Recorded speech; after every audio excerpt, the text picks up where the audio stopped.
So I'm having a chat with Andy of Therapy. How are you? I'm good, thanks, Jonah. Good, yeah, not too bad. So the reason we're having a little chat is because you've got a new album on the way, and we've been playing a new track of yours called Poundland of Hope and Glory. Tell us a little bit about the single, first of all.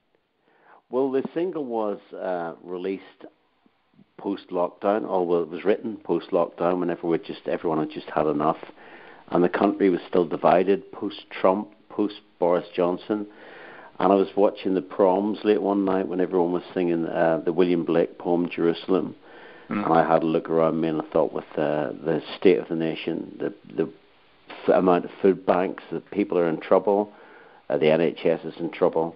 I thought, this is not a land of hope and glory, it's a Poundland of hope and glory. It's not Jerusalem, it's a place that needs a lot of help. We've surrounded ourselves with too much myths, and we need to wake ourselves up and have a little cold, hard look at what's actually going on in the world.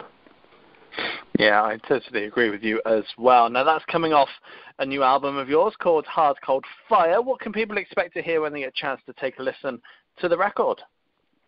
Well, for those that are familiar with Therapy, it's we're playing to our strengths on this. It's propulsive rhythms, melodic, big riffs, produced by Chris Sheldon, who's worked with us in the past on albums like Troublegum, High Anxiety, and Cleave. And it's got lyrics which are like punchlines of jokes. For those that aren't that familiar with Therapy, it's kind of pop rock filled with empathy, but with tough riffing and really inventive rhythm sections.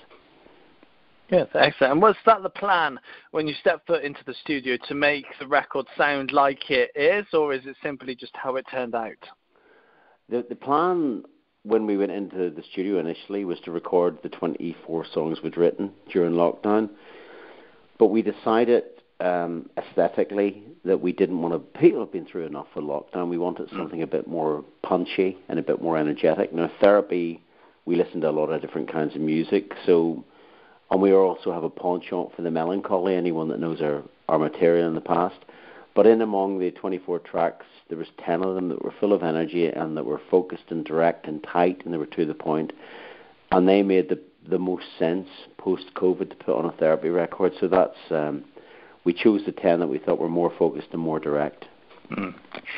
Yeah, and what happens with those tracks that you didn't use? What happens with those now? Do you consider them for the future, or do you just scrap them and start again next time round? Oh, no, we consider them for the future. Some of them were recorded.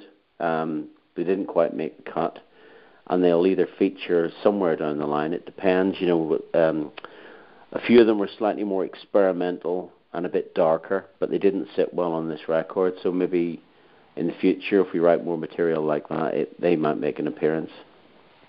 Yes, excellent. And 16 records in now, and over 30 years of releasing music with Therapy. How have you evolved, and how has the band evolved over the years?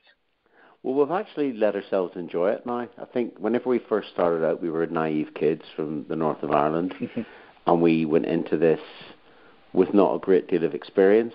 And whenever we were successful, 3 or 4 years later, with an album we had called Troublegum in 1994, it took us somewhat by surprise.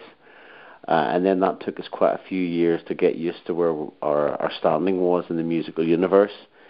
But like several lineup changes and several record companies later, we've got this amazing bunch of friends that work really hard for each other and with each other. And we're in a place now where we don't make things hard on ourselves. I actually enjoy the whole process of making records and touring them a lot more now than I did whenever Therapy was selling millions of records worldwide. Yeah, good. And people will want to see you play these tracks live. You've got some in record store dates coming up. So where can people see you in the coming weeks and months? Well, in the next week they can see us in Nottingham, in Bristol, Kingston upon Thames, and Oxford for in-stores in May. But the main Hard Cold Fire touring will be after the summer. Now, the reason for that is that we did two tours last year.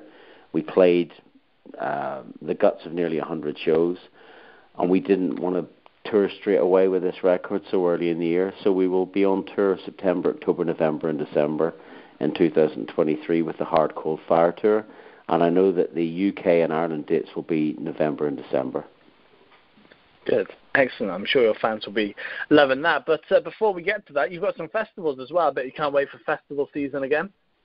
Yeah, we're doing Stone Dead Festival, which I'm really looking forward to because it's got Blue Oyster Cult. They're a band that myself and Michael from the band absolutely adore. I mean, I think the first four Blue Oyster Cults are completely unparalleled for me, like psychedelic hard rock with a dark edge. Michael McKeegan, the bass player of Therapy, is a huge fan. We've got friends of ours, the Black Star Riders, are playing after us on the same show. And then just before us is another Irish band that we're friends with called The Answer. So we're really looking forward to that one. There's several festivals. The Come As You Are Festival in Holland, which is, we played that 5 years ago and it was wonderful. So they're all beginning to get filled in now. Yeah, good stuff. Now, I'd like to talk a little bit about the writing process. So how do tracks tend to start off for you? Is it normally lyrics first? Is it a melody? What kind of start things off when it comes to tracks? It can be anything, but with this particular record, this was musical first because we were during lockdown, we were doing everything remotely. And Michael and Neil, Michael McKeegan, the bass player, Neil Cooper, the drummer, they would send me bits and pieces that they were working on. And we got the music pretty much tied down first. And then that gave me a bedrock to write melodies over and get lyrical ideas over. And a lot of that came after lockdown was lifted and we were able to actually face each other in a room and tweak the music a bit more. So it can be different for different times. I mean, things like the album Trouble Gun we did years ago was kind of mostly written, first of all, on just me and a guitar. But this one was written old-fashioned way. You know, it was written remotely, put together by the three of us, and then when we got into a room, we finished it all off. Good, excellent. And once you've kind of got the demos sorted, once you step foot into the studio, how does it work for you guys when it goes from that demo to a finished track? Well, we were very lucky this time to work with Chris Sheldon again, who's worked on quite a few of our albums over the years. He's worked with the Foo Fighters, Biffy Clyro, Pixies, people like that. And Chris is